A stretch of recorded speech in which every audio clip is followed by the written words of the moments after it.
জীব জানোয়ার এই পৃথিবীতে আছে 18 প্রকার, 18,000 প্রকার। তার মধ্যে শ্রেষ্ঠ হলো মানুষ। শ্রীকৃষ্ণের যতক খেলা সর্বোত্তম নরলীলা, নর বপু তাহারও স্বরূপ।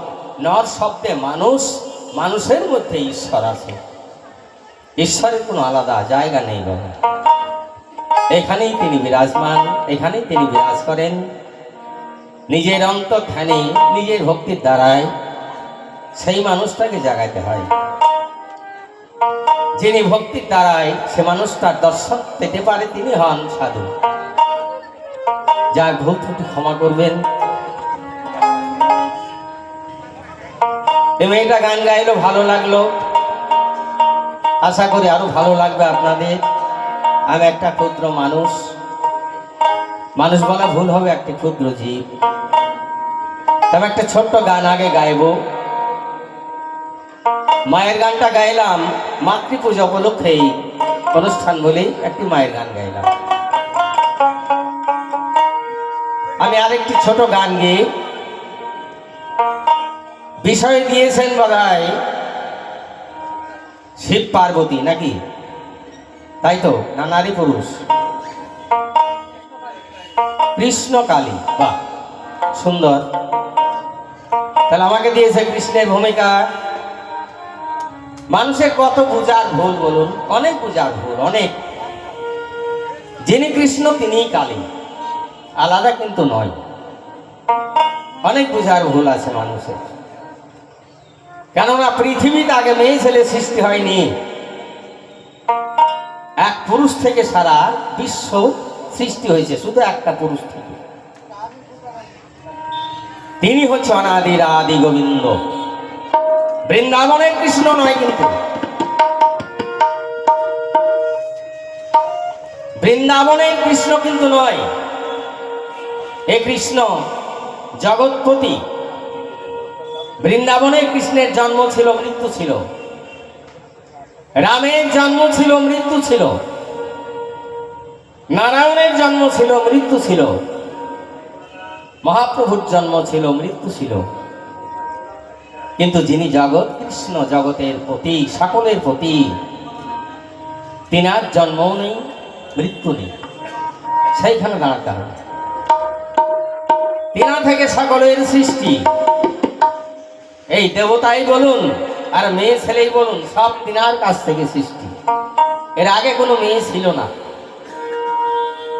ইসলাম ধর্মে প্রমাণ করেছে যদি কোনো ইসলামী মানুষ সেখানে থাকে, ইসলাম ধর্মে প্রথম মেয়ে ছেলে সৃষ্টি হয় আদমের বাম অঙ্গ থেকে। তার আগে কোনো মেয়ে ছিল না। হিন্দু ধর্মে প্রথম মেয়ে সৃষ্টি হয় কৃষ্ণের বাম অঙ্গ থেকে। তখন কোনো মেয়ে ছিল না। বাম অঙ্গ থেকে হলেন রাধারানী, দক্ষিণ অঙ্গ থেকে এলো স্বয়ং নারায়ণ। এক পুরুষ থেকে 3 পুরুষের সৃষ্টি, তখন মেয়ে ছিল না বাবা। এত বলতে গেলে সময় লেগে যাবে, অত কথা বলা ঠিক নয়। আমি একটা ছোট্ট গান গাই।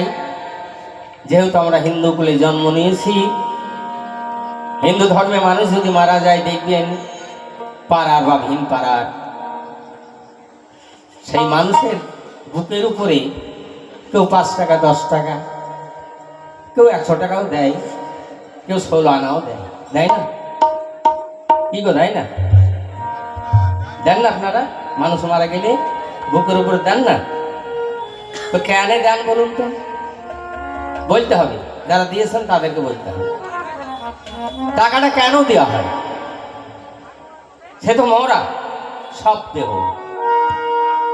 তাহলে তার বুকের উপরে টাকা কেন দিলেন বলুন? একজন বলুন, কেউ যে এই কারণে দিলাম টাকাটা। কেউ একজন বলুন।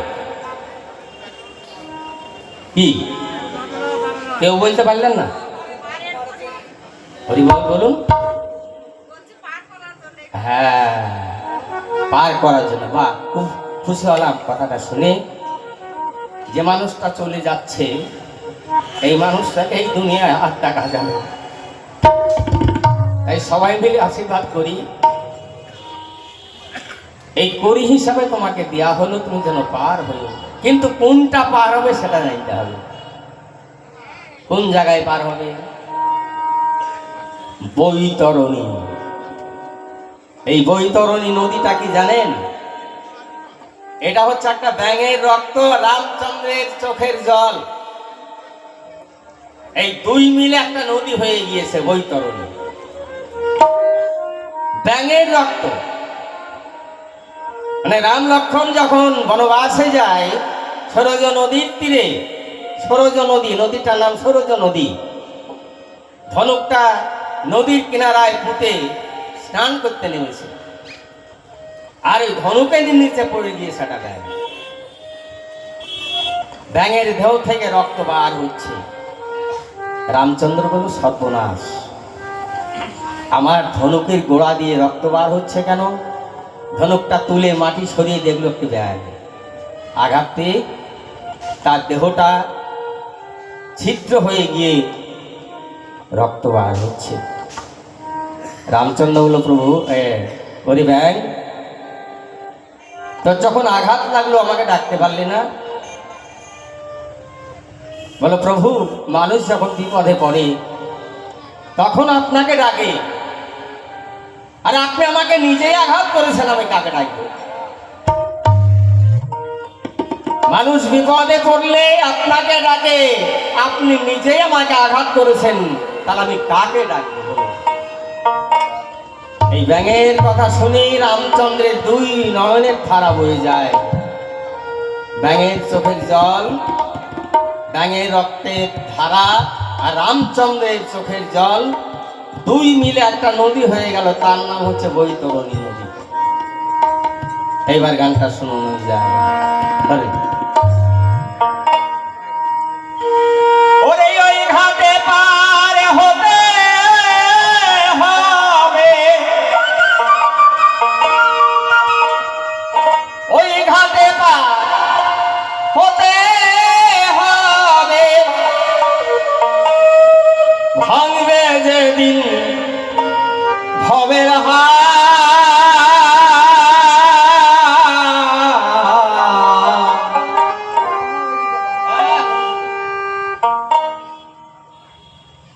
বৈতরণী নদী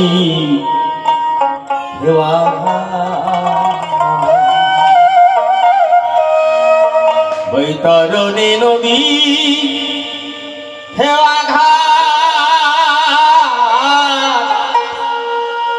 বৈতরণী নদী হেওয়া ঘাট, ওই ঘাটে পার হতে হবে,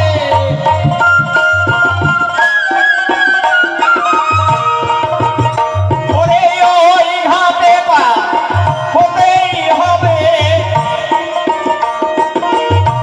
ভাঙবে যেদিন ভবের হাত, বৈতরণী নদী হেওয়া ঘাট, বৈতরণী নদী হেওয়া ঘাট, বৈতরণী নদী হেওয়া ঘাট।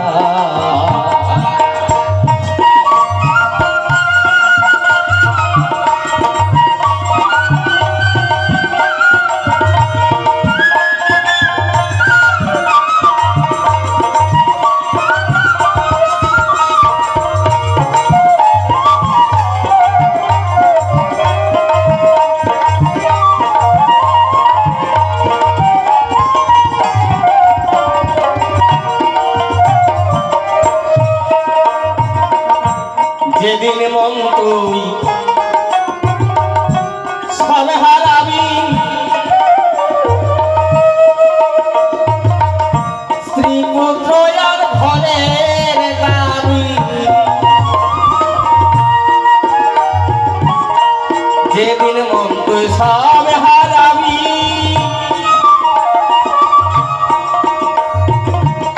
স্ত্রী পুত্র আর ঘরের দাবি, ওরে মায়ায় গড়া এই পৃথিবী,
ঘাটে নেই জাতের বিচার, হারে মুছে মেথর সালা, ওই ঘাটে নেই জাতের বিচার, হারে মুছে মেথর সালা, কত গরিব দুঃখী হতেছে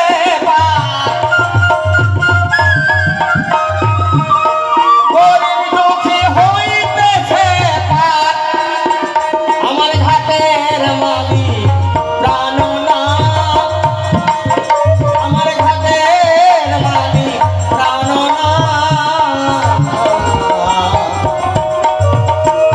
বৈতরণী নদী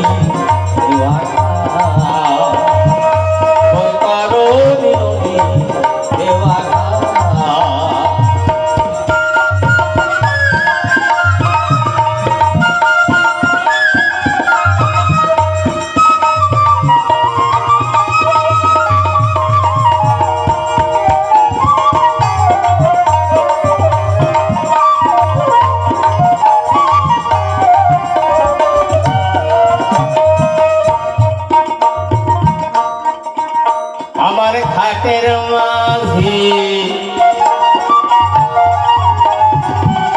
ওই ঘাটের মাঝি কি জানেন? ঘাটের মাঝি প্রাণ গোবিন্দ, তার সঙ্গে তার নাই সম্বন্ধ, ওরে ঘাটের মাঝি প্রাণ গোবিন্দ,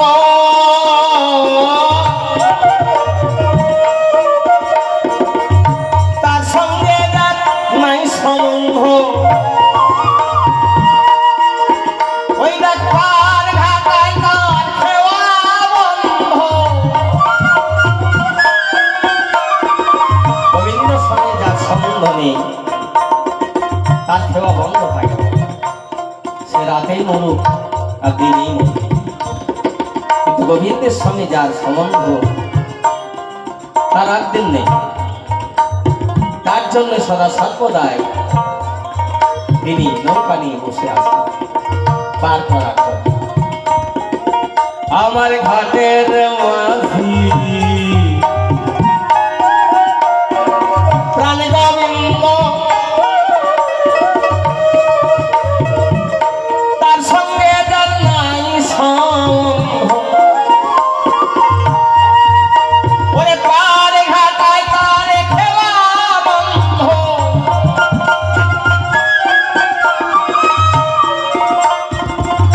পার ঘাটায় তার খেলা বন্ধ, হত্যা রাজা বড় এলা, ওরে হত্যি না রাজা বড় এলা,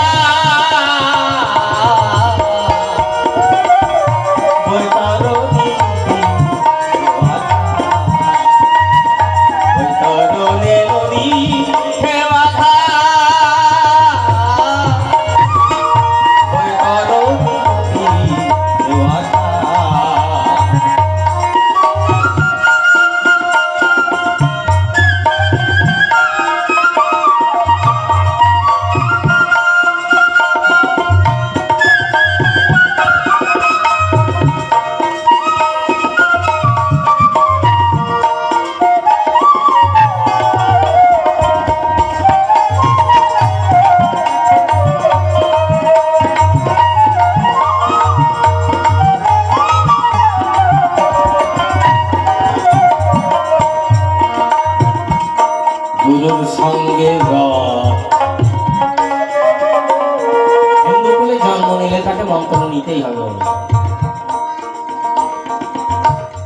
শিক্ষা না নিলেও দীক্ষাটা অন্তত নিতে হবে। কেন এই দীক্ষা নেওয়ার কারণ হচ্ছে গোবিন্দের খাতায় এন্ট্রি করা, নাম তোলা, বুঝা গেল? দীক্ষা নেওয়ার কারণ হলো গোবিন্দের খাতায় এন্ট্রি করা, মানে নাম তোলা। যে দীক্ষা নেন না, আর একুলু না ওকুলু না, বিচার ধরা পড়ে যাবে। তাই বললেন মহাজন, আমার গুরুর সঙ্গে সম্বন্ধ ছাড়া তার জোটে না পারে ভাড়া, সাধকীয় কপাল পোড়া, কপাল পোড়া,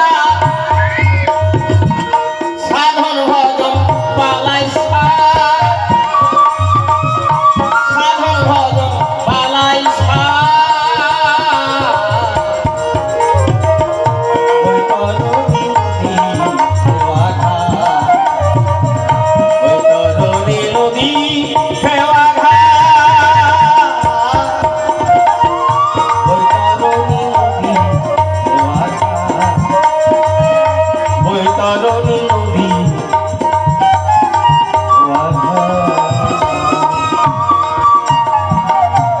আজকের বিষয় নিয়ে প্রশ্ন করে যাই, ভালো করে শুনবেন কথা আমার ভক্ত দয়াময়।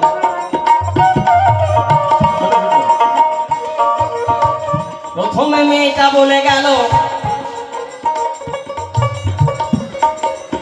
শিবের বুকে কালী দাঁড়িয়ে আছে একটা পুরুষ,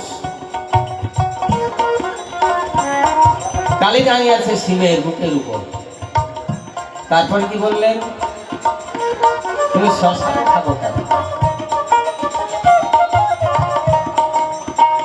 শব্দটাকে বুঝতে হবে আগে। শ্মশান, শব্দে নিজ, এই দেহটাকে স বলা হয়। যখন এই দেহটা নিঃশ্বাস বন্ধ হয়ে যায় তখন হয় সত্য।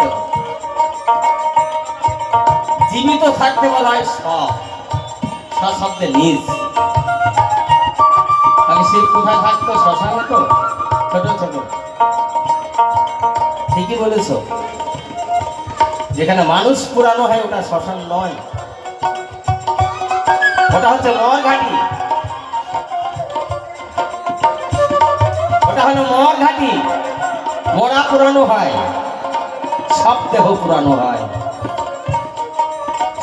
শব্দে নিজ, মানুষ যতক্ষণ বেঁচে থাকে সব, এই দেহটা হলো সব।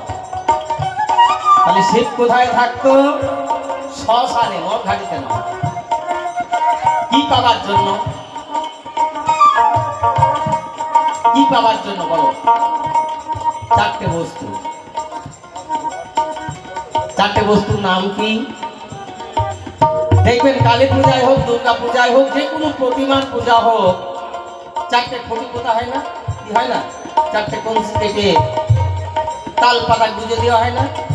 দিয়ে লাল দৌড় দিয়ে পাক দেওয়া হলো, কটা পাক থাকলো? 7টা। চারটে খুঁটিকে, এই চারটে খুঁটি হলো চতুর্বর্গ। চতুর্বর্গ মানে কি কি? ধর্ম, অর্থ, কাম, মোক্ষ। এই চতুর্বর্গ পাওয়ার জন্য শিব থাকতো শ্মশানে, কিন্তু মর ঘাটিতে নয়। দেখুন, এই শাস্ত্র কথা বলতে গেলে এখানে মানুষ পাবেন না, সব পালাবে। এরপরে যখন শিবঘাট হবে, ছোট ছোট জামা গায়ে দিয়েছে, নাচবে না, ও বাবা, জায়গা হবে না। এই তো হিন্দু ধর্মের পরিস্থিতি। শোনো শোনো গো নারী, তোমারে জানাই, শিব থাকতো শ্মশানে, মর ঘাটিতে নয়। তার পূর্বে তোমাকে আমি প্রশ্ন করে যাব। তুমি তো ভাবলে আমি খুব বড়, আমি শিবের উপরে পা দিয়ে দাঁড়িয়ে আছি। আচ্ছা, মেনে নিলাম তোমার পায়ের তলে একটি পুরুষ আছে, তুমি আসো পরে। তাহলে তোমার সাপ লেগে শিবের জিভ বার হওয়া উচিত ছিল নাকি বাবা? কি তোমার সাপ লেগে শিবের জিভ বার হওয়া উচিত ছিল তোমার পেশারে? তাহলে তুমি তো আসো করে তোমার জিভ বার হলো কেন? তোমার তো প্রেশার লাগেনি, তুমি তো উপরে আসো, তাহলে তোমার জিভ বার হলো কেন একটু ভালো করে বলে যাই, তোমার কাছে জিজ্ঞাসা থাকে। আর আমাকে যা জিজ্ঞাসা করেছো আমি শাস্ত্র আধ্যাত্মিক দিয়ে যে যেমন মানুষ সে তেমন ঠিক বুঝে নেই। ধর্ম অর্থ মোক্ষ কাম, ধর্ম কাহাকে বলা হয়, মোক্ষ কাহাকে বলা হয়, কাম কাহাকে বলা হয়, অর্থ কাহাকে বলা হয়, যারা জ্ঞানী মানুষ অবশ্যই বুঝে নেবে। এই তো তোমার কথার জবাব, কথাই দিয়ে গেল। তোমার কাছে একটি জিজ্ঞাসা করবো নারী, মা কোনদিন ছেলের রক্ত খায়? বুঝবেন ভালো করে আপনারা, মা ছেলের রক্ত খাইব? খায়। কিন্তু তোমার পূজা যখন হয় বাধা বলি হয় কেন? বলি হয় কেন? ধ্বংস করো কেন? এই একটা জিজ্ঞাসা থাকলো তোমার কাছে, তুমি তো মা, তাহলে বলি হয় কেন তোমার কাছে? একটাই জিজ্ঞাসা করে গেলাম, ভালো করে উত্তর দেবে। এবার একটা গান শুনুন, আগের গানটা আবার শেষ হয়ে গিয়েছে, এবার আমার গান আমি গাই, তোমার গান তুমি গাবে। আমি একটা প্রশ্ন করে গেলাম, তুমি যা জিজ্ঞাসা করেছিলে আমি শাস্ত্র আধ্যাত্মিক দিয়ে যেটুকু বলেছি এর মধ্যে কোনো ফল্ট নেই বাবা। এবার আমি একটা গান গাই, শুনুন আপনারা। যে গঙ্গার কথা বললে, যে গঙ্গার কথা তুমি বলে গেলে, হিন্দুরা কয় ত্রিবেণীর ঘাট স্নান করে সেই জলে, স্নান করিয়া শুদ্ধ হয় মুক্তি পাই সেই ভূমণ্ডলে। গঙ্গা যমুনা সরস্বতী ত্রিবেণী, এই ত্রিবেণী মেয়েদের কাছেই আছে, ওটা বাহ্যিকের কথা। ত্রিবেণী মেয়েদের কাছেই আছে, ওটা হলো বাহ্যিক। যে গঙ্গার কথা বললে, যে গঙ্গায় স্নান করে সবাই শুদ্ধ হয়, এই গঙ্গার জন্ম কোথায় জানো? এই গঙ্গার জন্ম হলো পুরুষের ঘামে থেকে। পুরুষের ঘামে থেকে গঙ্গার জন্ম। শিবের হাতে কি থাকে? সিংহা, ডুমরো, ত্রিশূল।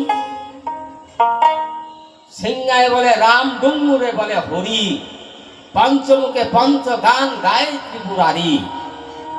তখন শিবের 5টা মাথা ছিল, 5টা মুখে, বুঝা গেল? সিংহায় বলে রাম, ডুমুরে বলে হরি, পঞ্চমুখে পঞ্চ গান গায় ত্রিপুরারি। গান শুনে নারায়ণ হলো ধ্রুবময়। শিবের গান শুনে নারায়ণ বাবা ঘেমে গেল, আর সেই ঘাম ন্যাকারে দিয়ে মুছে ওই ব্রহ্মার কমণ্ডলে রেখে দিলেন। তাতে থেকে গঙ্গার জন্ম। পরবর্তীটা পরে বলবো, তোমার কি আছে দেখাও। ওরে নারী জাতি আরে কুপিকে, তোদের অন্তরেতে গরল ভরা, তোদের অন্তরেতে গরল ভরা,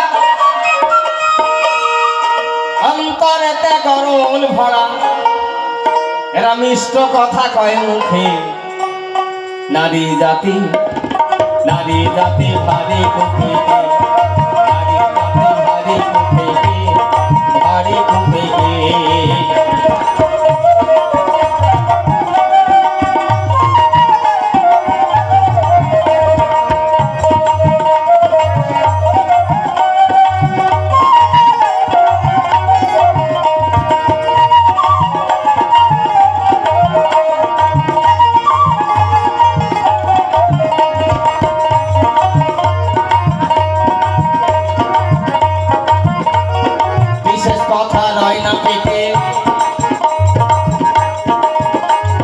জ্বালার মতো ফুলে উঠে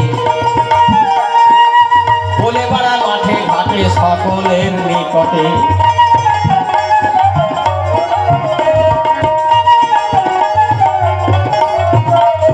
বিশেষ কথা নয় না পেটে,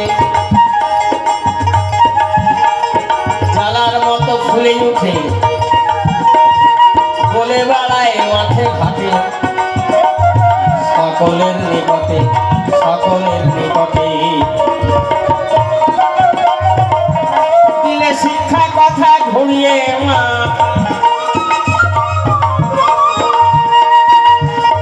দিলে শিক্ষা কথা ঘুরিয়ে মাথা রাহা করে বসে থাকে। এই না ভাবে নারী জাতি ভারী কুটে, এই না ভাবে নারী জাতি ভারী কুটে কে।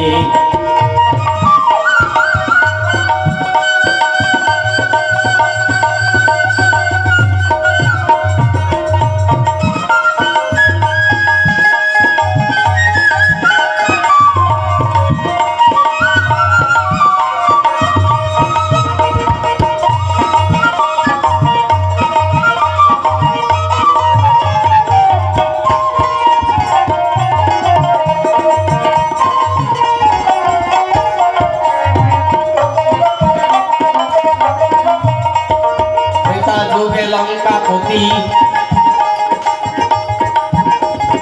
মহাতেজী জগৎ খ্যাতি, মন্দাতরী নারী সতী রাবণের প্রকৃতি।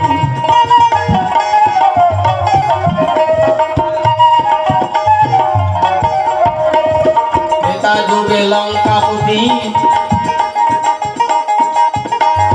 মহাতেজী জগৎ খ্যাতি,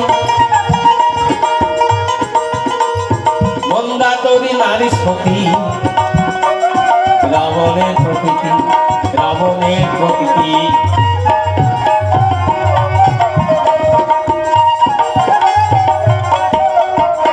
এরা সতী হয়ে প্রতিবধে, এরা সতী হয়ে প্রতিবধে করে বান্দিল হনুমানকে। এই না ভাবে নারী জাতি ভারী কুটে, এই না ভাবে নারী জাতি ভারী কুটে কে।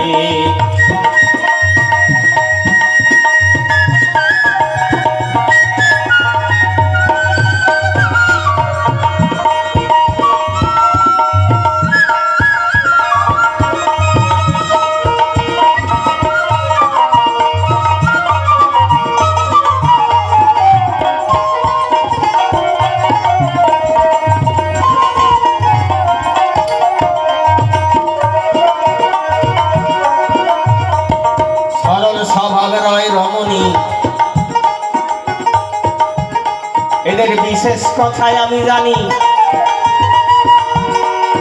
রণস্থলে উলঙ্ঘিনী বাঁধিল স্বামীর বুকে, বাঁধিল স্বামীর বুকে। তবে একটা কথা জেনে রাখুন আপনারা, মা কালীর পায়ের তলে যে থাকে উনি কিন্তু শিব নন। এই কথা সবাই জানে না বাবা। মা কালীর পায়ের তলে যিনি থাকেন উনি কিন্তু শিব নন। উনি কে জানেন? উনি হচ্ছেন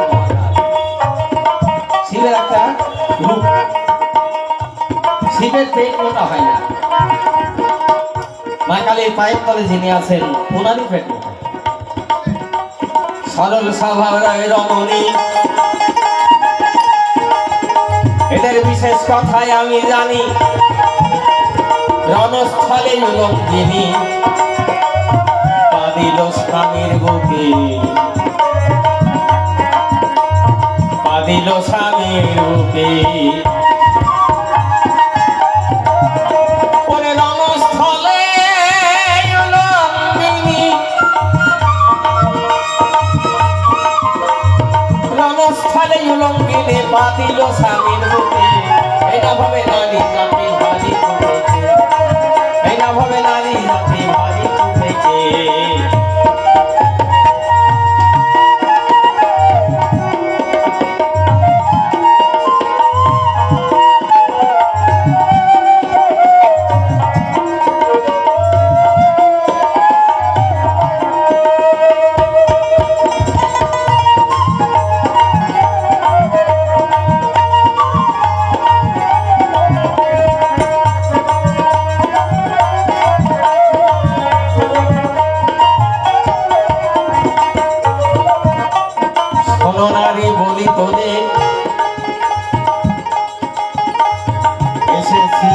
হবের পরে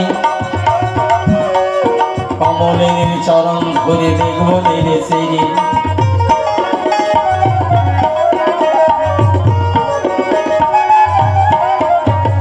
সনদারে বলি তোরে এসেছি এই ভবের পরে কমলিনীর চরণ ধরে দেখব নেড়ে চেড়ে দেখব নেড়ে চেড়ে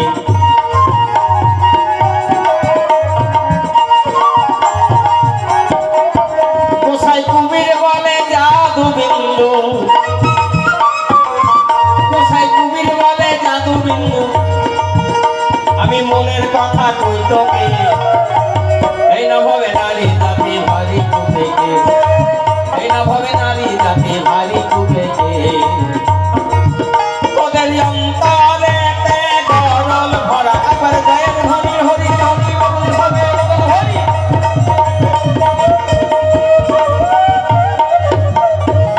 অন্তরেতে গরল ভরা মিষ্ট কথা কয় মুখে এই না ভাবে নারী জাতি ভারী কুপেকে হরি কুপেকে হরি কুপেকে হরি কুপেকে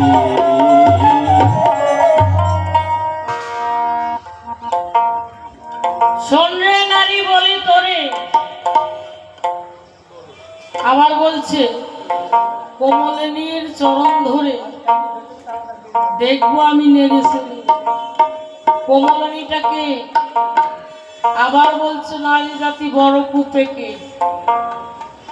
নারী জাতি কুপেকে কমলিনীটাকে ওই পুরুষ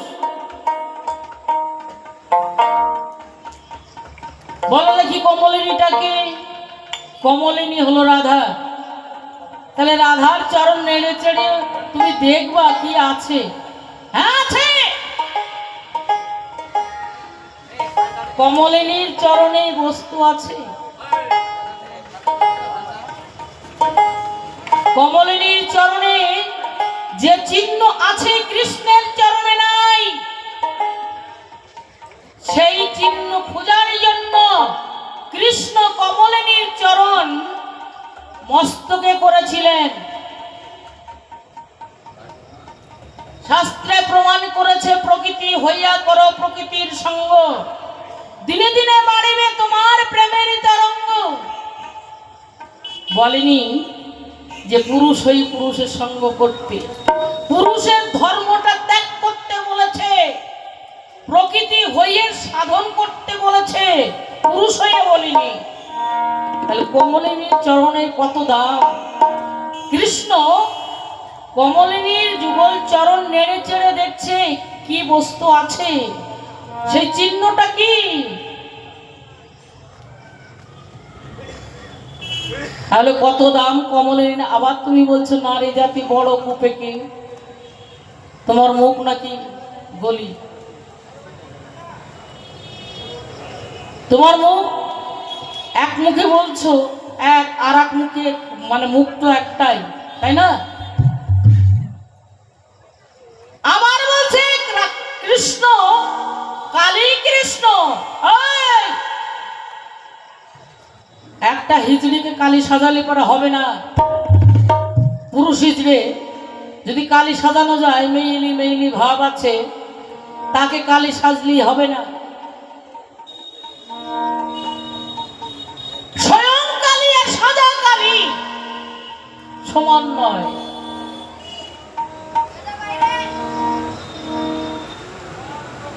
তোমার কথায় সব ডুপ্লিকেট আবার বললে কি সবার আগে নারায়ণ মানে জন্ম নিয়েছে অবতীর্ণ হয়েছে পৃথিবী সৃষ্টি করেছে পুরুষ আগে না সত্যের গর্ভে অন্ন হইল অন্ন হইতে এই ব্রহ্মাণ্ড জন্ম নিল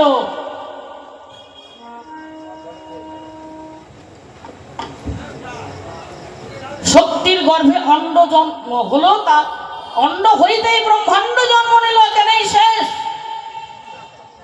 আবার তুমি যে কথাটা বলছো উপরে যখন পৃথিবী জলমগ্ন ছিল, পৃথিবী জলমগ্ন ছিল, স্থল ছিল না, মানে ভারসাম্য, যে মাটিতে আমরা দাঁড়িয়ে আছি এই মাটি ছিল না। ভারসাম্যটা যে সইতে পারে সেই হয় শক্তি। তাহলে শক্তির জন্ম আগে, তারপরে পৃথিবী সৃষ্টি হয়েছে। কতবার সৃষ্টি হয়েছে, কতবার ভেঙেছে। তাহলে কৃষ্ণ কালী হলো, বলো দেখি, তোমার কথায় আসি। যদি কৃষ্ণ কালী হয়, মাতৃত্ব কৃষ্ণ কালী যখন হলো, মাতৃত্ব কোথায় পেল? কৃষ্ণের পুরুষাঙ্গটা কোথায় রেখে এসেছিল, সেই জায়গাটার নাম কি? আমার 12 হাত কাপড় হতে পারে, কাঁচা নেই, তাই বলে আমি কিন্তু মেয়ে ছেলে নই। গান করতে যখন এসেছি, সাজ আমার মেয়ে ছেলে, কথা কিন্তু মেয়ে ছেলে হবে না। তাই তুমি মানে বলবা আর আমি চুপ করে যাব না। বাজাও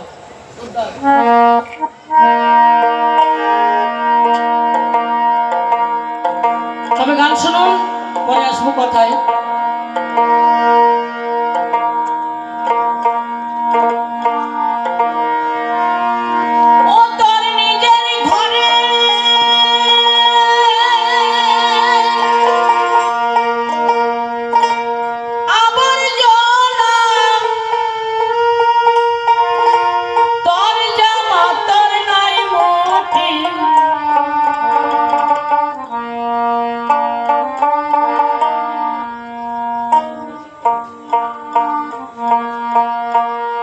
জীবন ভরে ধরে গেলি ওরে পুরুষ এই নারীর ভুল ত্রুটি। জীবন ভরে ধরে গেলি পরের ভুল ত্রুটি।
হারমোনি বাজছে শুধু বাজে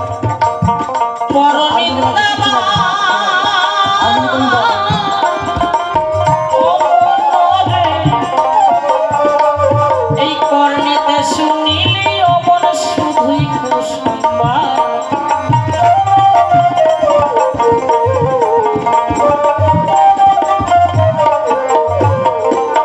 এই মুখে শুধু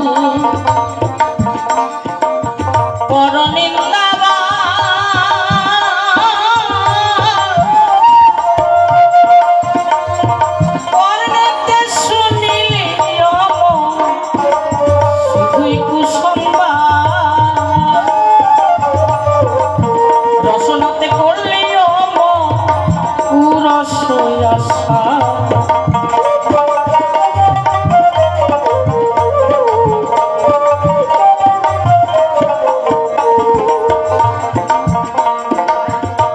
শুধু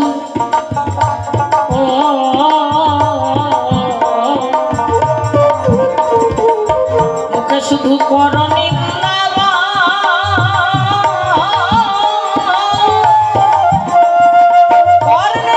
শুনিলি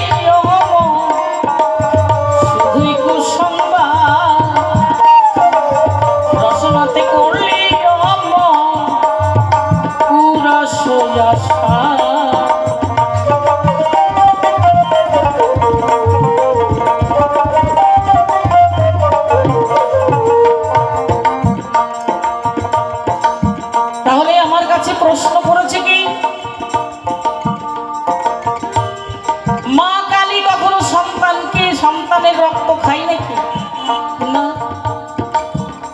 কখনোই সন্তানকে খাই না, পাঠা বলি হয়। কোথায় না মায়ের কাছে। আচ্ছা শোনো, যেদিন আমার পিতা আমায় জন্ম দিল, এই কথাটা শুনে নাও পুরুষ, আমার ভুল কথা না হলো, আমি সঠিক কথা বলছি। শোনো, আধ্যাত্মিক চেতনায় শাস্ত্রযুক্ত কথা, মিথ্যা হবে না। পাঠা বলি হয় কোথায়? মায়ের কাছে। আমার যেদিন আমার পিতা জন্ম দেখো দিল, মায়ের কাছে মরেছিল, সঠিক কথা বলাই ভালো।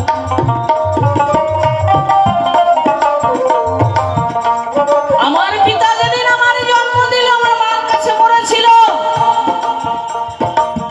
কোন মরা? আনন্দে মরেছিল।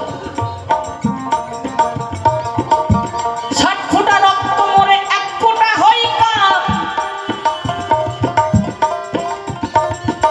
আর 60 ফোঁটা বিন্দু কাম মেরে হয় 1 ফোঁটা বিন্দু। সেদিন কামের মরা পিতা মরেছে।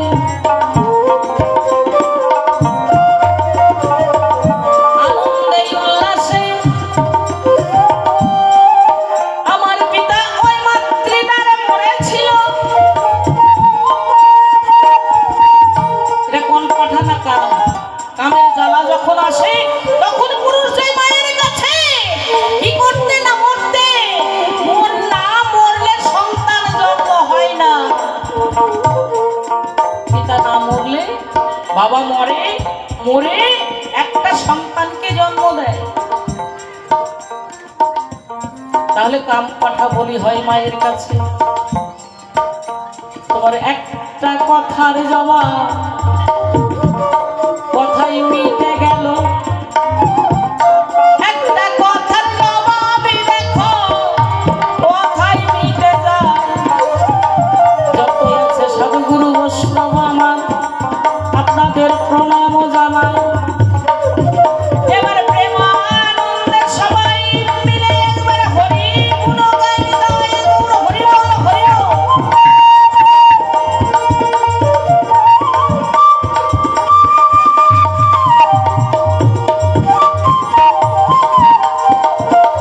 যখন কৃষ্ণ কালী হয়েছিল তোমারই কথায়, এখানে একটি প্রশ্ন আমার মনে পড়ে যায়। শাস্ত্র ধরে বলবে কথা, কথা মিথ্যা নয়। কৃষ্ণ যখন কালী হলো, বাঁশি রাখিল কথা, মুন্ডমালা কৃষ্ণ তখন পেয়েছিল, দিয়েছিল কোথায়? এবার দেখো দিল মুন্ডমালা। বললে মিটবে আমার মনের জ্বালা, সভাতে জানায়। কোথায় পেল মাতৃত্ব সেই কৃষ্ণ যখন কালী হলো? কোথায় পেল এই মাতৃত্ব? লিঙ্গখানা কোথায় রেখেছিল? বলে করো আমায় ধন্য। পুরুষ লিঙ্গখানা কোথায় রেখেছিল? আমার কাছে খুলে বলো, আমি জানতে চাই। বনমালা কোথায় গেল বলিবে আমার?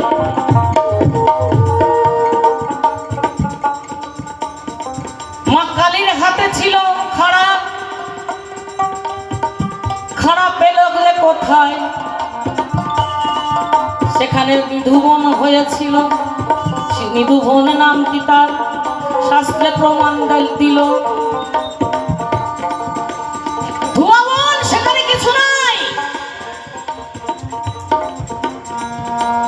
বনমালা বনমালা কোথায় পেল? বনমালা কোথায় গেল? কালীর গলা ছিল মুন্ডমালা, তোমার গলায় তো মুন্ডমালা ছিল না, তো পেলে কোথায়? বন ফুল দিয়ে তোমাকে পূজা করেছিল, সেখানে ধোয়াবন, নিধুবন মানে ধোয়াবন। বন ফুলে তোমার পূজা করেছিল, দয়া করে তুমি আমায় বলো, ওগো পুরুষ আমি তোমার কাছে জানতে চাই, এই আসরের শাস্ত্র মতে দেবে পরিচয়, কত আছে সাধুগুরু বৈষ্ণবগণ শুনিবেন সবাই, এবার প্রেমানন্দে সকল মিলে হরি গুণ গাই, নিতাই গৌর প্রেমানন্দে একবার হরি হরি বল, হরি বল, হরি বল। তোমার কথাই তোমাকেই প্রশ্ন, আমার জানবার বাসনা, ইচ্ছা হলো তাই। তাহলে তুমি বললে যে গোবিন্দ উদ্ধার করে, গোবিন্দ উদ্ধার করে, কে? রাম উদ্ধার করেছিল। ব্যাঙের গাদি রক্ত বেরোলো, দেখছে যে রামের এই জায়গা দিয়ে রক্ত বেরোচ্ছে, তারপরে সে জিনিসটা তুলে দেখলো যে ব্যাঙের শরীর থেকে রুধির ধারা বাহির হচ্ছে। বেশ, রাম উদ্ধার করলো, নারায়ণ উদ্ধার করলো, তবে কেন রাম অকাল বোধন পূজা করলো, শক্তিকে পূজা করলো? সে কেন এই নারীকে সাধন করলো, প্রকৃতিকে দরকার পড়লো? পুরুষের যদি ক্ষমতা থাকতো তাহলে ওই অকাল বোধন পূজা করতে না। তোমার ক্ষমতা কতটুকু সে মেয়েরা জানে, নারী জাতি বড় কুপেকে, তাই না? নারী জাতি, নারী ছাড়া চলতে পারবা না, সংসার সুখের হয় রমণীর গুণে।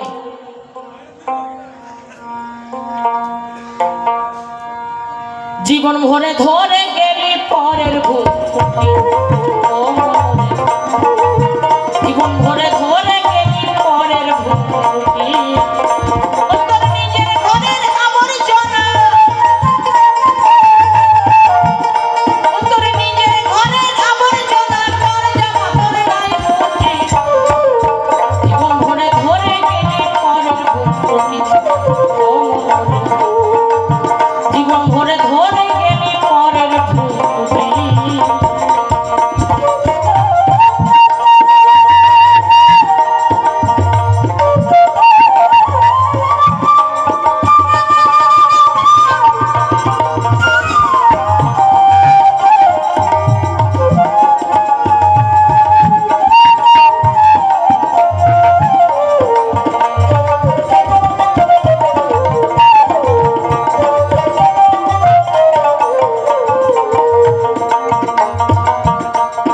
মুখে শুধু পরনিন্দা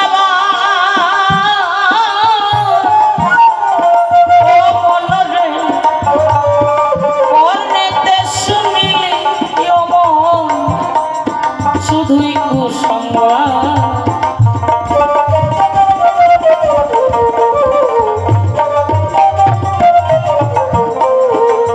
মুখে শুধু পরনিন্দা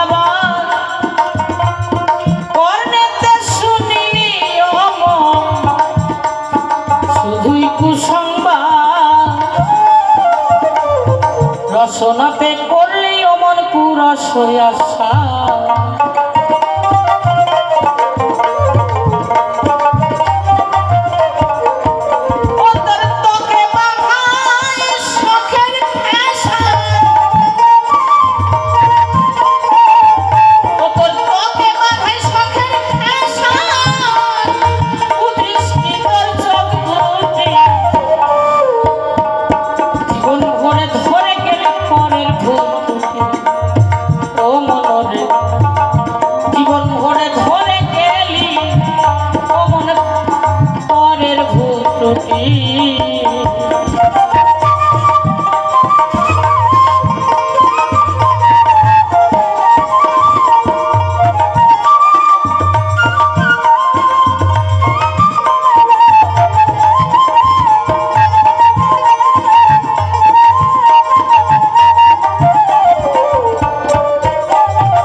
আছে অনেক কথা, আমি লাস্টের দিকে বলবো। শব্দ স্পর্শ ও শব্দ স্পর্শ রূপ রস গন্ধ ভাই, ভালো মন্দের দ্বন্দ্ব শুধু তাই, নিজে যেমন প্রকাশ তেমন বাইরে কিছু না।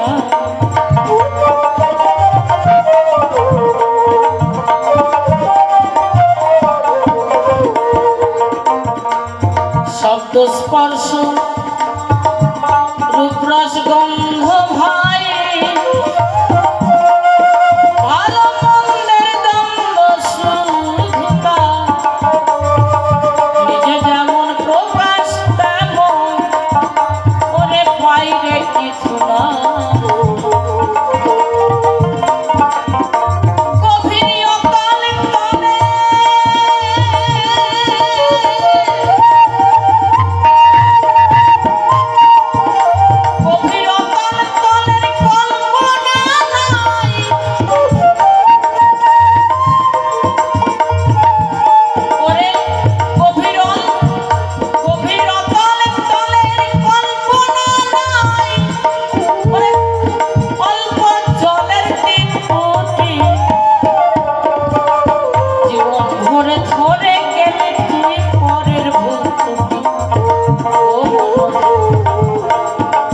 জীবন ভরে ধরে গেলি ওরে পরের ভূতি।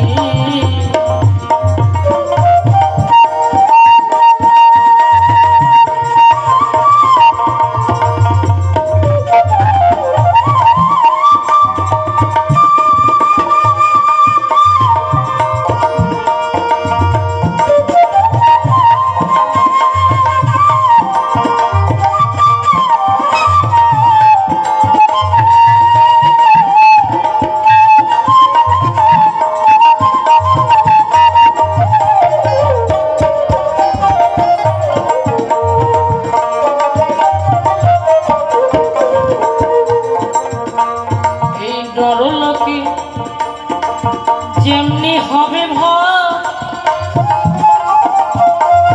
ওই পরলোকে তেমনি হবে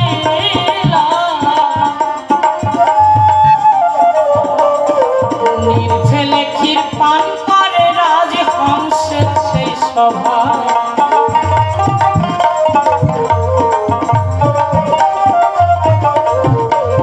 এই নরলোকে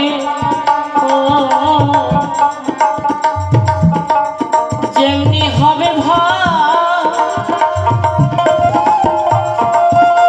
ওরে পরলোকে তেমনি হবে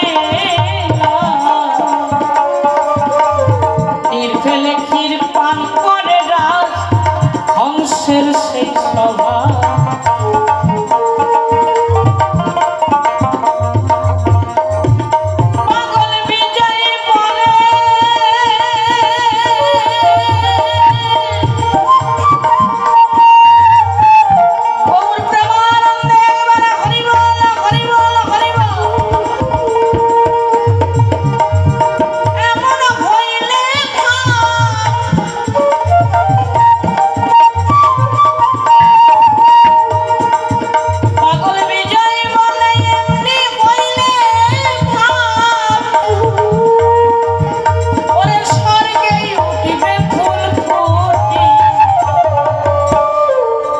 জীবন ভরে ধরে গেলে পরের ভূত ও মনরে, জীবন ভরে ধরে গেলি পরের ভূত।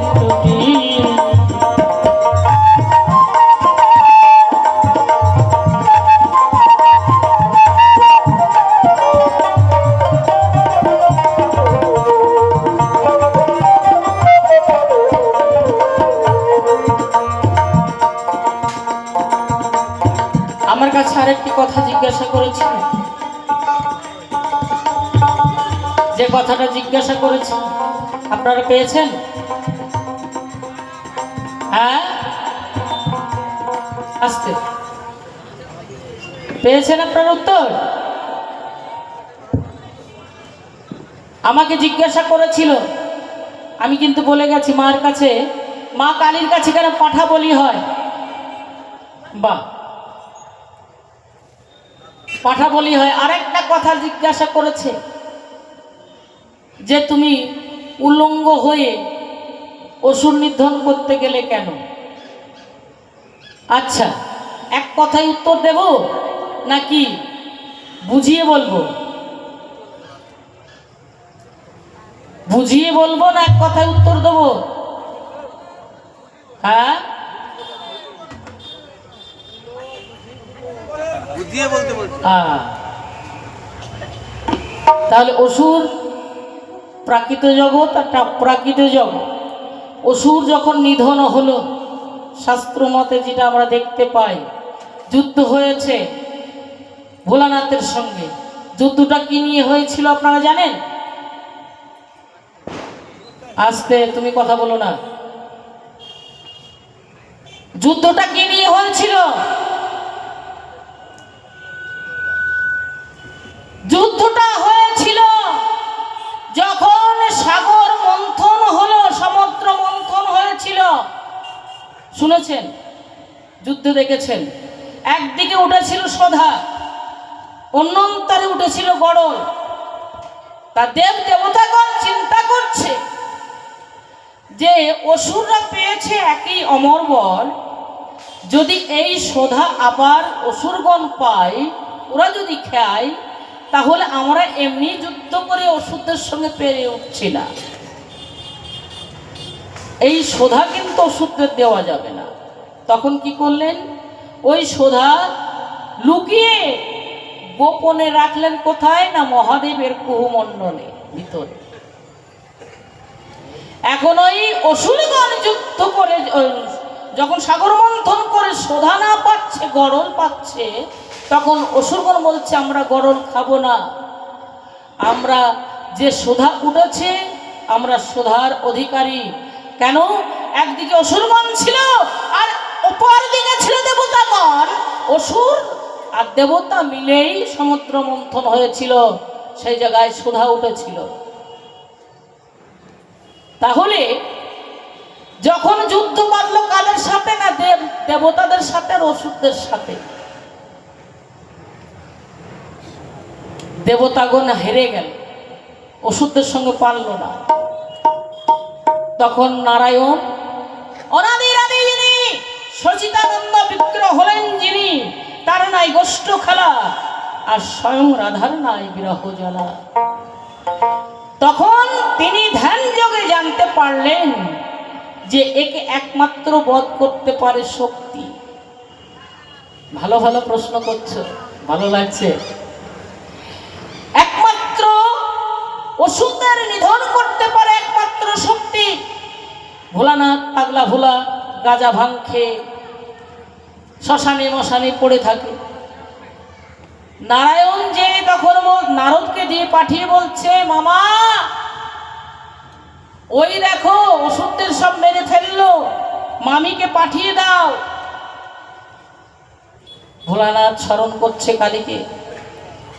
কালী অস্থির হয়ে পড়েছে, স্বামী স্মরণ করেছে। থাকতে না পেরে ছুটতে ছুটতে এমন অবস্থায় ছিল, সেই অবস্থায় চলে এসেছে স্বামীর কাছে। এসে বলছে, বলুন স্বামী দেবতা, কেন আমাকে স্মরণ করেছেন? বলল, শক্তি তোমাকে যেতে হবে অসুর নিধন করতে। কেন? না দেবতাদের সব অসুরগণ মিলে দেবতাদের ধ্বংস করে দিচ্ছে। শোনো শোনো শোনো শোনো গো কালী, তোমারে জানাই, অসুর নিধন করতে যেতে হবে, কথা মিথ্যা নয়।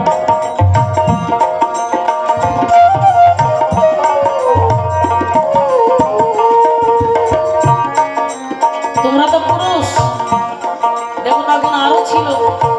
ভোলানাথ না পাগলা ভোলা গাঁজা ভাং খেয়ে পাগল হয়েছিল ভোরে। তোমরা কেন ঘরের প্রকৃতিকে নারীকে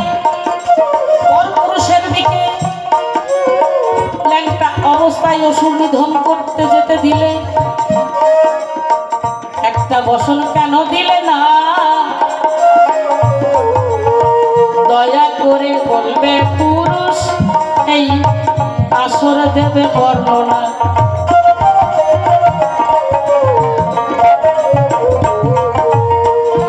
কেন যেতে দিলে? তোমরা পারলে না। আহা, ঘরের নারীকে ঠেলে দিচ্ছ অসুরদের মধ্যে যুদ্ধ করতে নিজেরা বাঁচার জন্য। তাই পুরুষ এখনো সময় আছে। দেবতাগণ নারীকে প্রয়োজন করেছিল বাঁচার জন্য, অসুরদের নিধন করতে পাঠিয়েছিল ল্যাংটা অবস্থায়। তাই তোমরা যদি বাঁচতে চাও ধরায়, শাস্ত্র মতে বলবো কথা, কথা মিথ্যা নয়।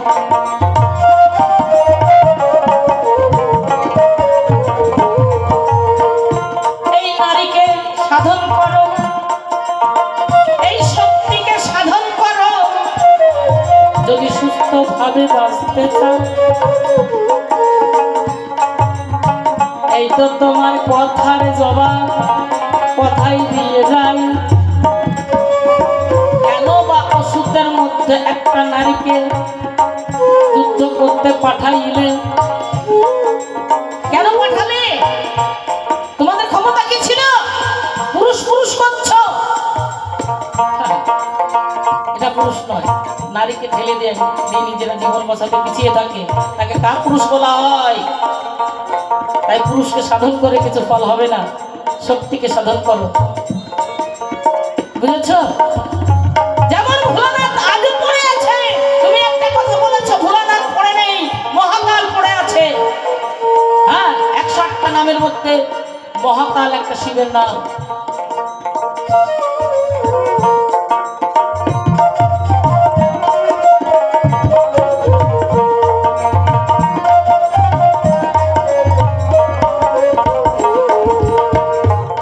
কেন রাম এত ক্ষমতা? কেন রাম কেন অকালে বোধন পুজো করলো? রাবণের ভয়ে নারীকে দরকার পড়লো কেন? নারীকে সাধলো কেন? নারীকে পুজলো কেন? কেন বোধন পুজো করেছিল? কথা জবাব দেবে। শিবের হাতে আছে কলকে খানা, কোন কারিগর বাজায় বানিয়েছিল দেবে তার বর্ণনা।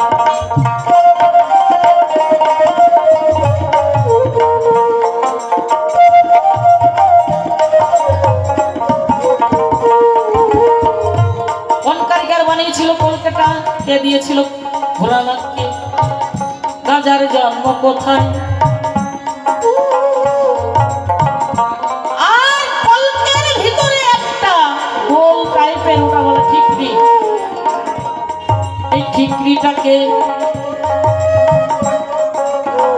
আমি জানতে চাই, দয়া করে বলবে পুরুষ তুমি আমাকে।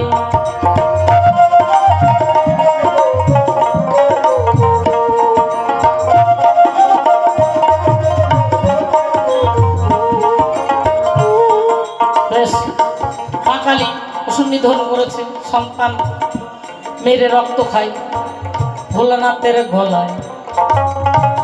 বা পুরুষ মন্নর মালা দেখতে পায়, কেন পিতা হয়ে সন্তানের মাথা, সন্তানকে নিধন করে মাথা মালা করে গলায় দেখো দেয়। সেটা দেবে পরিচয়। এই পর্যন্ত পরিখান্তই আমার রাধাকান্ত শরীর। যত আছেন আমার পিতা মাতাগণ, সাধুগুরু বৈষ্ণব সবার